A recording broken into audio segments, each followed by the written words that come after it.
J'ai connu dans ma vie beaucoup plus d'échecs et même d'humiliations que de succès. Et ce que personne ne sait, c'est que ce sont ces échecs et ces humiliations qui, paradoxalement, m'ont sauvé la vie. En fait, ils m'ont aidé à savoir qui je suis, et de là, tout a découlé pour moi.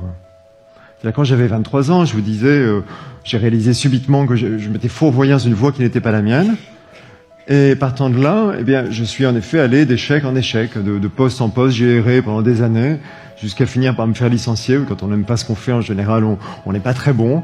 Donc je me suis retrouvé au chômage. Là, j'en souris, mais j'avais tellement honte que je l'ai caché à tous mes amis, je l'ai même caché à ma famille. Et je suis resté 2 ans au chômage. Je ne savais plus quoi faire de ma vie. J'ai fait une dépression, j'ai perdu 10 kilos. Mon métier m'avait échappé et mon corps semblait m'échapper aussi. L'échec, en fait, permet d'expérimenter la vie, alors que la réussite vous pousse à vous identifier au succès et donc à vous perdre. Dans notre pays, on a plutôt tendance à râler contre les événements, à être déçu de ce qui ne va pas dans notre vie.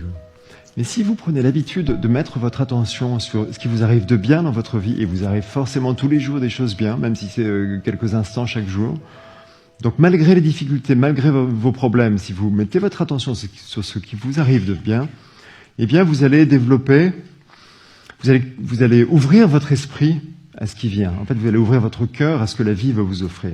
D'accord ? Et si vous remerciez la vie pour cela, vous ressentirez cet état de gratitude, et en s'exerçant à la gratitude, on passe du statut de déçu à celui de béni. Et une fois que cette confiance en fait est atteinte, eh bien on devient libre.